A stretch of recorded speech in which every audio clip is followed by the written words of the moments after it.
आदिवासी। इस देश में क्रिश्चियन होना बड़ी बात नहीं है, इस देश में हिंदू होना बड़ी बात नहीं है, इस देश में मुस्लिम होना बड़ी बात नहीं है, इस देश में ब्राह्मण होना बड़ी बात नहीं है, इस देश में सबसे बड़ी बात है आदिवासी होना। जिस वक्त आप अपने आप को आदिवासी बोलते हो, उस वक्त यह महसूस होता है कि आप इस देश के मालिक हो। आप एक बात को याद रखना होगा, क्रांतिवीर भगवान टंटाबिल ने बोला था कि सरकार देश की चालक है और आदिवासी देश का मालक है।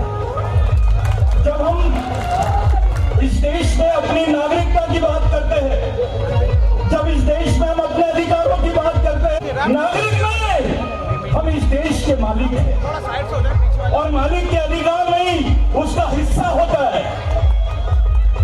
और जो हालत इन्होंने हमारी की है, वो हालत के बारे में आप लोग सब वाकिफ हैं।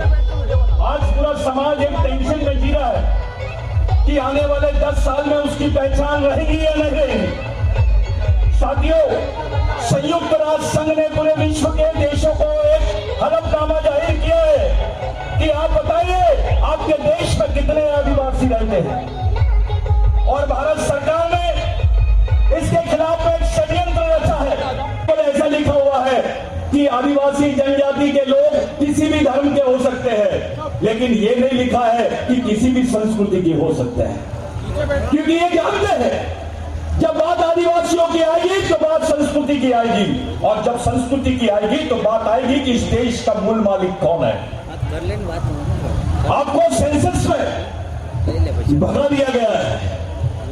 अब पहली डिमांड हमारी ये होनी चाहिए, धर्म की डिमांड नहीं होनी चाहिए।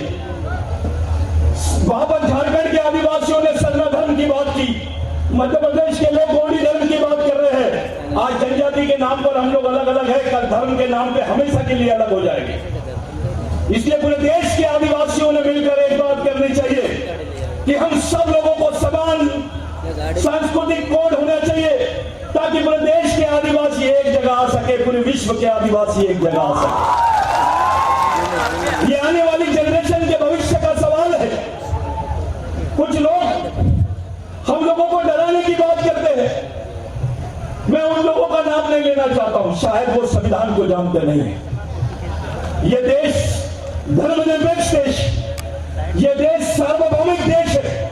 इस देश में धर्म को मानने वाला भी आदमी रहता है और संस्कृति को भी मानने वाला आदमी रहता है, और धर्म को मानने वाला आदमी नागरिक है, लेकिन जो संस्कृति को मानता है वो इस देश का मालिक है।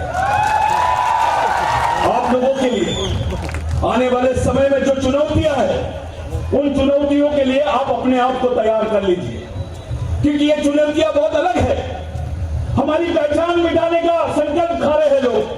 सेंसस में अगर आपको किसी धर्म का लिख दिया गया, तो फिर आपकी संस्कृति, आपकी पहचान, आपके अधिकार कहां रहेंगे?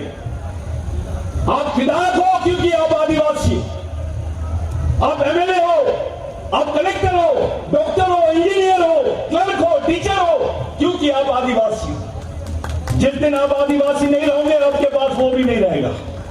अब तो रिजर्वेशन भी बंद हो गया, अब आरक्षण भी बंद हो गया है। कौन सी लड़ाई लड़नी है हमको आगे? कौन सी लड़ाई लड़ोगे आप? कौन से अधिकारों की बात करोगे आप? तो आपके पास जल जमीन जंगल के अधिकारों के सिवा कोई रास्ता नहीं है।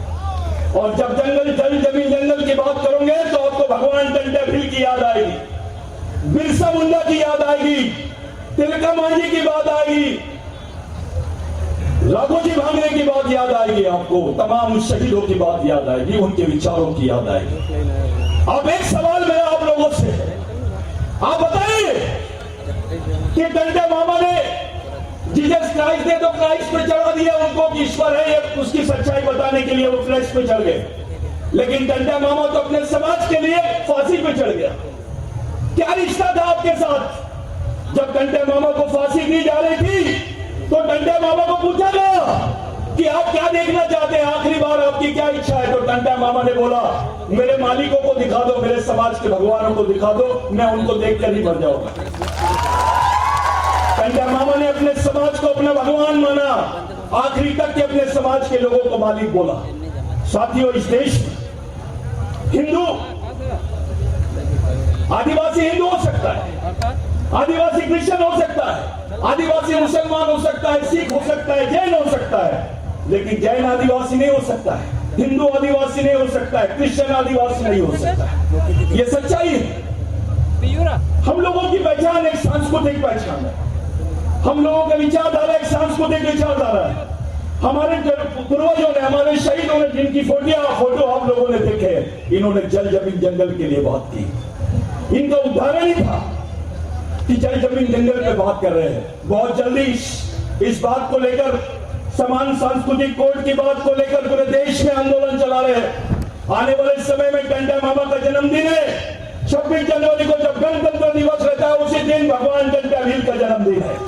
आप सब लोगों में इस आंदोलन को ले जाना और बोलना है कि हम इस देश के मालिक हैं, हमको समान सांस्कृतिक कोड मिलना चाहिए, हमारे को हमारी पहचान बरकरार रहनी चाहिए, हमारे सामाजिक सांस्कृतिक अधिकार मिलना चाहिए, तब जाके आपकी 5वीं 6वीं अनुसूची की बात पूरी होती है। मेरे भाइयों, मेरे लिए ये ऑर्डर था कि आप कुछ शब्दों में बोला जाए। मैं कुछ ही शब्दों में बात कर रहा हूं। मैं आपको 2 बातें सिर्फ याद दिलाना चाहूंगा, टंटा मामा और बिरसा मुंडा की, और अपनी बात को खत्म करना चाहूंगा। बिरसा मुंडा ने बोला था, अधिकार, जल जमीन जंगल, अधिकार और सम्मान मांगने वाली चीज नहीं है। अगर ये चाहिए तो उसको छीनने की ताकत पैदा करो, अपनी संगठनात्मक ताकत पैदा करो। और भगवान टंटा भील ने बोला था, जिस कौम के लिए मरने वाले लोग पैदा हो जाते हैं, वो कौम कभी मरती नहीं है। मैं अपने अधिकारियों को, अपने पढ़े लिखे लोगों को याद दिलाना चाहता हूं कि जिस टंटा मामा को इन लोगों ने डकैत बोला, आज जो आरक्षण आपके हिस्से में आया है, आप जो गवर्नमेंट नौकरियां कर रहे हैं, वो टंटा मामा की देन है। ये टंटा मामा की वजह से आपके हिस्से में नौकरी आई, आपके हिस्से में एजुकेशन आया, आपके हिस्से में जल जमीन जंगल आए।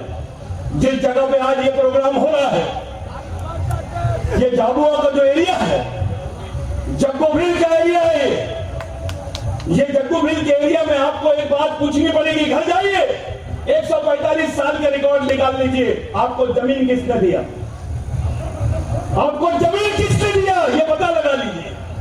किसी नेता ने दिया, किसी राजा ने दिया, या किसी सरकार ने, या टंटा मामा ने दिया। ये आपको याद रखना होगा।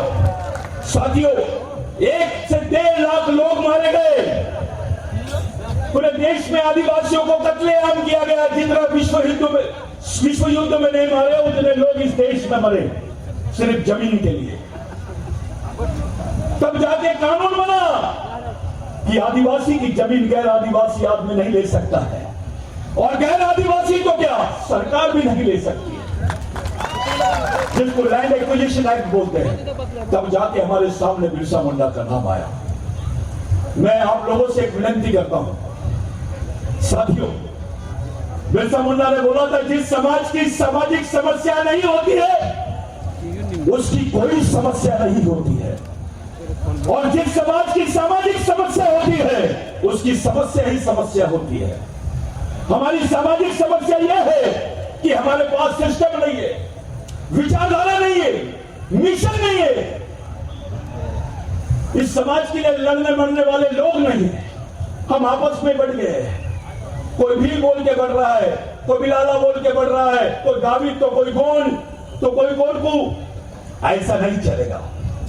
आपका डीएनए एक है, आपकी संस्कृति एक है, आपके अधिकार एक है, आपका अस्तित्व एक है, तो समाज भी एक होना चाहिए। और जब समाज एक है तो आपकी विचारधारा भी और आपका मिशन भी, तो उसी तरह से आपको इस समाज को चलाना है। आपको अगर आने वाली जनरेशन को जिंदा रखना है, अपने समाज को जिंदा रखना है, तो बिगर मिशन के कोई दूसरा चारा नहीं है। इतनी बड़ी संख्या में आप लोग आए हैं। सोच लीजिए अगर इतने सारे टंटा बिल हो जाएंगे तो क्या होगा, अगर इतने सारे टंटा मामा हो जाएंगे तो क्या होगा, कोई दूसरा तीसरा मामा नहीं रहेगा। तो आप लोग अपने आप को, अपनी माँ को, अपने बहन को, अपने बच्चों को समझाओ कि एक सामाजिक जीवन के साथ साथ सामाजिक मिशन भी चलना चाहिए। और यही मिशन हमारे पूर्वजों ने हमको दिया है, उसी पूर्वजों के आंदोलन को आगे चलाना है, आगे मिशन चलाना है। मेरा टाइम खत्म हो गया है। मैं आप सब लोगों का, आयोजकों का, सबका धन्यवाद देना चाहता हूं, लेकिन एक बार फिर आपको याद दिलाना चाहता हूं, नहीं, कोई वंश मोर नहीं, राजा का बेटा राजा नहीं, नेता का बेटा नेता नहीं, समाज के गरीब आदमी का भी बच्चा समाज का नेतृत्व करना चाहिए।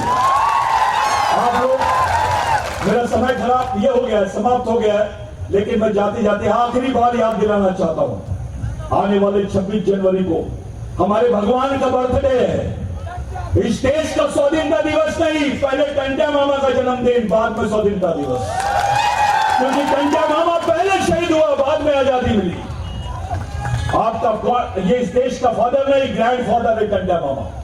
तो आप लोग ईमानदारी से सांस्कृतिक कोड के लिए काम करेंगे, यही मेरी आप लोगों से विनती है। जय बिरसा, जय टंटा मामा, जय आदिवासी।